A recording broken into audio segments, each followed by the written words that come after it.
She killed 7 members of her own family while pregnant. Now her son could be orphaned by execution. New Delhi CNN. Neighbors woke to a woman's cries for help just after 2 a.m. in Balwan Kerry, a village in the northern Indian state of Uttar Pradesh. Sleepily, sleepily, they emerged from their homes to find the horrific scene of mass murder. Latif Ullah Khan, one of the first to arrive at the two-story family home on April 15, 2008, found the villager Shamnam lying unconscious on the floor near her father, Shaukat Ali, his neck was slashed. The bodies of Shamnam's 2 brothers, her mother, sister-in-law, and 14-year-old cousin lay almost beheaded in the blood-splattered room, court documents showed. Her baby nephew, who they would later discover had been strangled to death, appeared to be asleep between his parents' bodies. The case hit headlines. Not only had Shanna murdered 7 of her family members, including a 10-month-old child, but she was 8 weeks pregnant at the time. Shanam and her lover Shalim were found guilty of murders and sentenced to hang.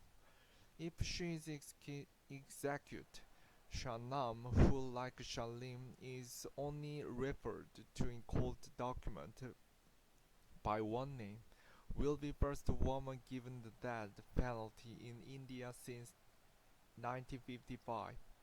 But with her execution looming, Shanim's legal team is trying to halt it and is arguing that she is a victim too. Lawyer Shreya Rastogi says her client, who has never admitted to the crime, is a casualty of the patriarch- patriarchal society that puts caste, caste above all else.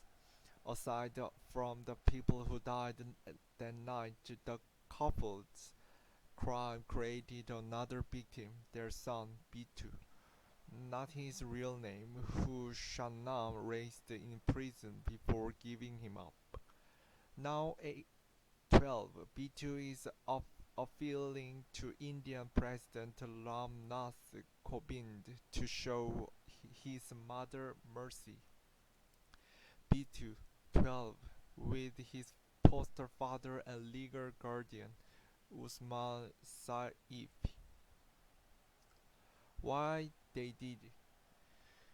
Shanim and Shalim are young lovers who lived in the same village, but their families didn't approve of their union. Shanam, who was 22 at the time of the murders, was an educated teacher from the Shaifi community. Shalim, then 24, was an unemployed Pathan youth. Although Indian castes are often associated with the Hindu community, similar social hierarchies exist among Muslim families based on their historical occupation or which part of the Arab world they come from. Families often pressure children to marry within their own community. Failure to do so can lead to violence and, in extreme cases, horror killings when family members are murdered for bringing alleged shame onto the family. Shalim is on death row for killing his family in their home in Balwan, Kerry in April 2008. Before the killings, Lar Mohammad, the father of Shanam's deceased sister-in-law Anjum tipped off the police about the couple's relationship. Shanam is going in the wrong direction. She wants to marry Salim, and the atmosphere at home is very tense. Mohammed recalled Anjum as saying, according to his witness with statement at Shanam's 2008 district court trial.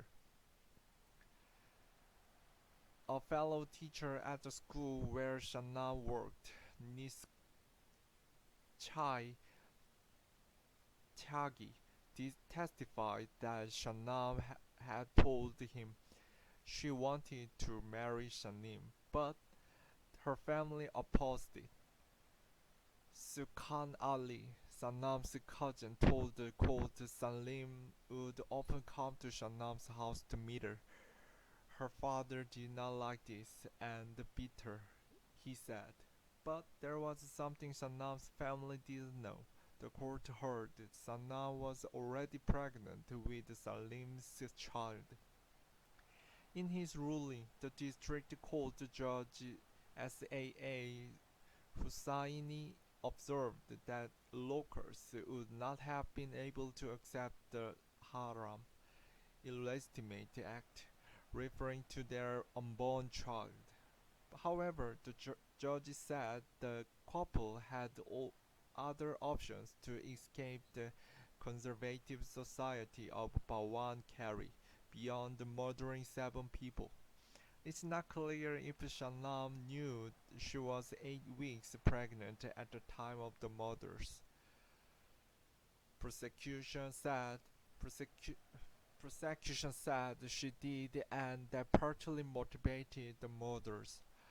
They argued Sanam wanted to kill her family so she would be the sole heiress of their property and could live in comfort with Salim and their newborn. Her lawyer Lastogi says the prosecution had little to prove that theory, but defense team said Salam only found out about the pregnancy during a routine medical check after she was arrested. How it happened? The massacre began with a cup of tea. On April 14, 2008, Sanam laced her family's evening drinks with the sedative Sanin bought with the help of a fruit seller, the court found. Then, as the family slept, Sanam called Salim, who arrived with an axe. Sanam held up the heads of each member one by one, and I slashed their throats and killed them. Salim confessed the day after the murders to buyer Ahmad, the tea seller with connections to the district police chief. The court heard Salim had hoped Ahmed's connections would help him evade punishment. Instead, Ahmad reported Salim's confession to the police and recounted in court what Salim had told him. I have made a mistake. I'm in love with Salam, a girl from my village, and she loves me too. We have vowed to live and die together. We cannot live without each other. Because of this, Sanam's family beat her up and said that they won't let her marry me. Other witnesses placed Salim's at pharmacy on the day before the murders, but the pharmacist declined to sell him any sedatives. Typically in India, strong sleeping pills can only be sold with a prescription from a doctor. Salim then asked for help from a fruit seller outside the shop who helped him buy the pills, the court heard. Salim also confessed the crimes to village administrative officer Mahender Singh, a day after the massacre, asking him to use his political connections to keep him out of jail. Singh testified in court. I'm in love with Sanam, a girl from my village, and she loves me too.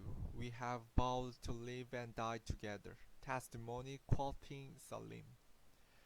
After the police arrested him, Salim retrieved a blood-stained axe from a pond from the pond that was consistent with the murder weapon. Empty pockets of the pills used to sedate the family were recovered from Sanam, according to court documents. The Sanam initially claimed some hoodlums had entered their home and committed the crime, but the police dismissed the theory because of the impossibility of them having scaled the high roof.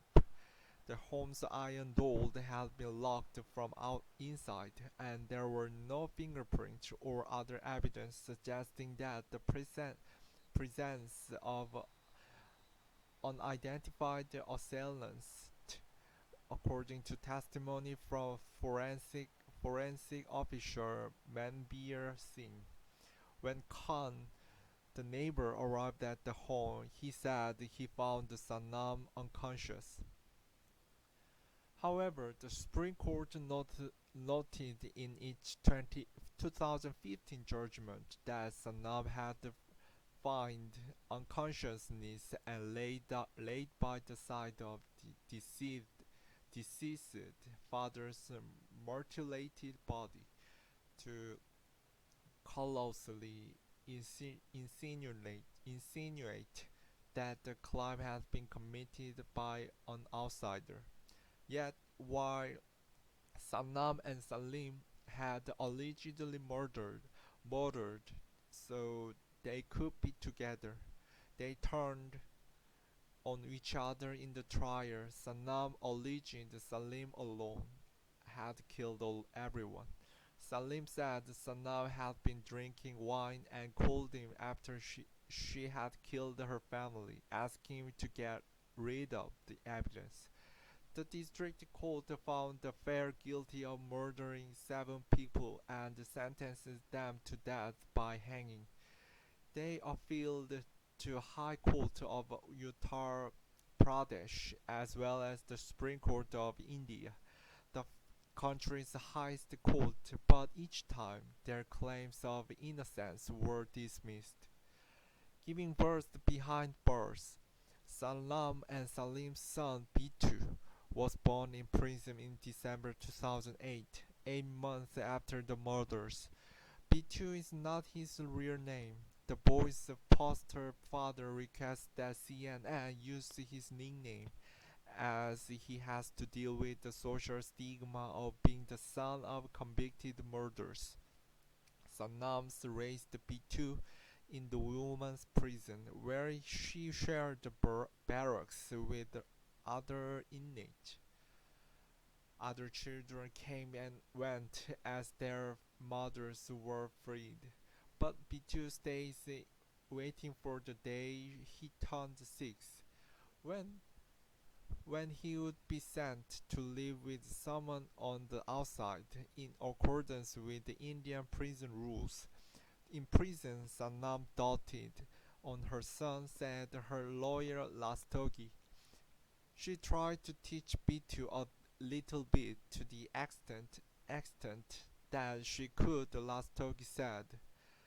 She used to take classes for him. She used to get him to learn the alphabet, numbers, also the children of the other female inmates that were there. She would teach them as well. Usman Saifi, a former college friend of Sanam, offered to take B2 once he turned 6. Saifi, a journalist, had contacted her in prison as he wanted to write a book about the murders. Initially, she dismissed me because the very first question I asked her is the one I shouldn't have. said Saipi. I asked her why she killed her family. Saipi said it took time to convince Sanam that Bitu would be safe living with him and his wife. In 2015, when Bitu was 6, they took custody of the child and are raising him as their own. Bitu respects everyone and treats everyone with love, said Saipi. He never said anything hurtful to anyone. This is like the blooming of the lotus in muddy water.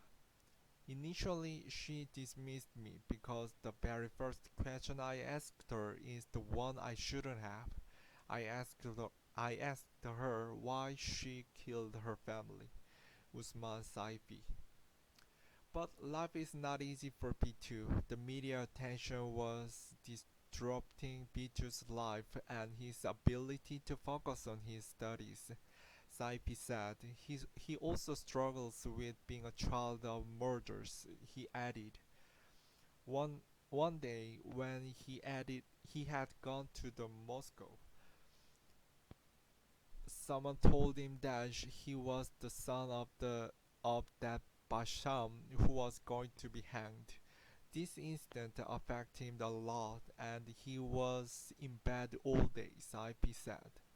For the sake of B2, Saipi and his wife have joined the fight for Shanam to be taken off that role.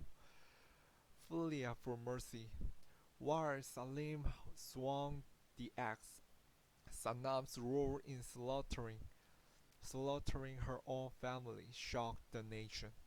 She served them tea with the love that a father would not suspect his daughter was giving him poison.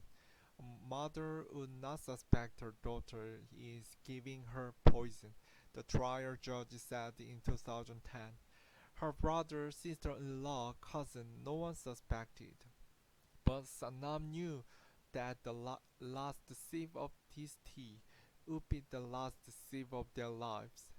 But Rastogi believed Sanam has been unfairly demonized and her death penalty should be commuted.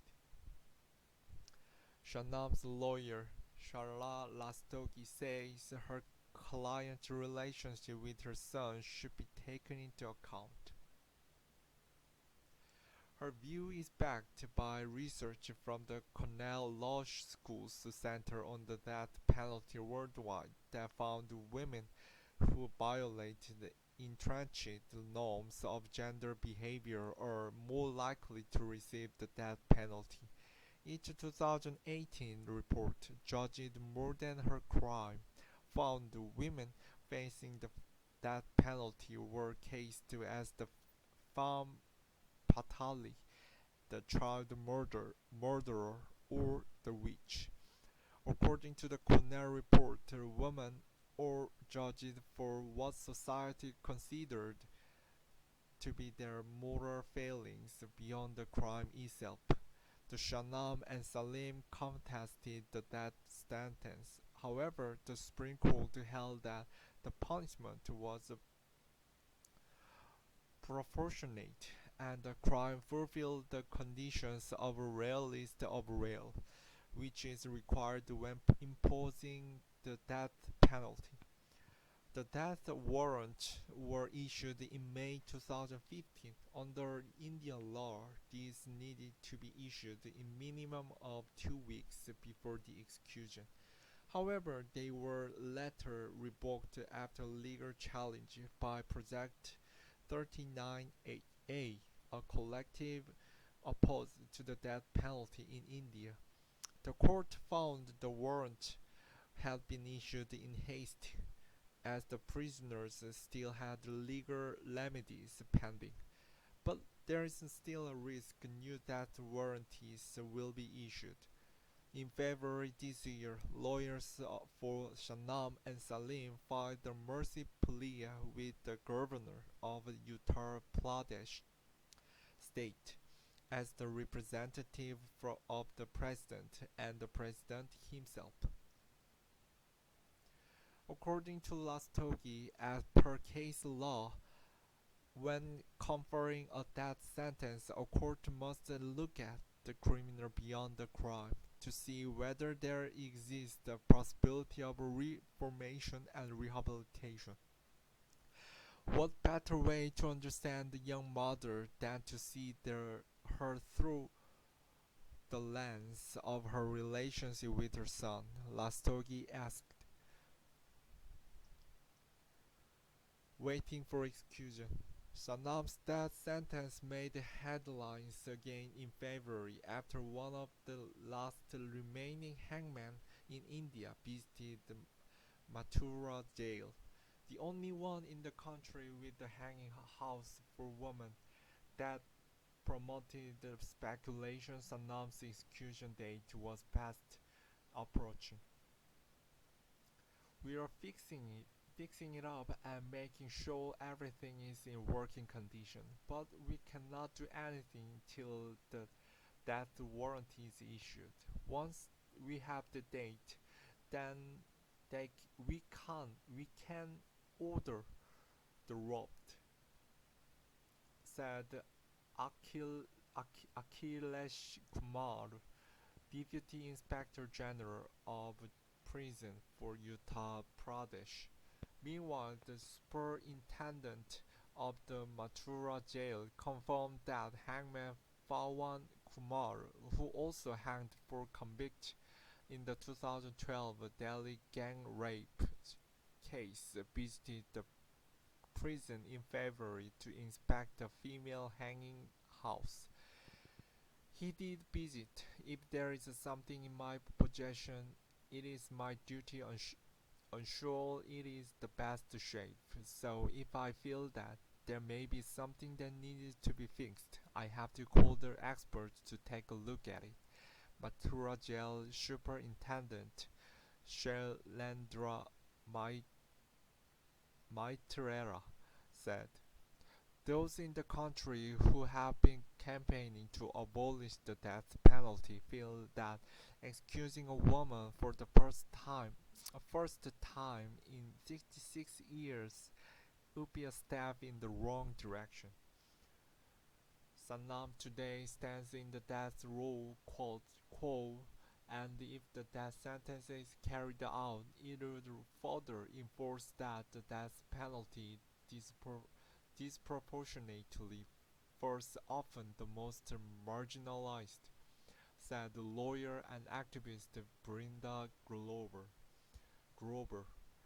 Not only will Shanam be gone, but this kid will be lost, and if he is lost, we will be lost, Usman Saifi.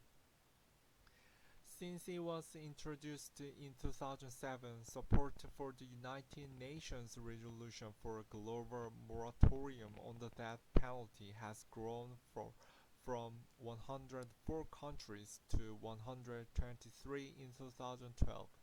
Amnesty International figures show India has consistently voted against it. While 2012 saw a drop in the number of death penalties imposed in India, the decline can be attributed to the coronavirus pandemic, which disrupted the court calendars. According to Project 39A, as of March 31st, 15 women were on death row in India, the group said. Saifi hopes the Sanam's life can be spared for the sake of her son. When I told him about the sentence his mother had received from court, he prepared the message on his own and appealed to the president through the media to forgive his mother, Saifi said. In February, after rumors of Sanam's impending hanging made headlines, B2 held up a blackboard to reporters with a chalk message written in net, cursive writing. President Uncle G, please forgive my mother Sanam, he said, using an Indian term of endearment for Corbin. So far, there has been no response. Saifi knows time is running out. He fears for Bitu. If Sanam is hanged, not only will Sanam be gone, but this kid will be lost. And if he is lost, we will be lost. He said. We don't have any other children. He is everything to us.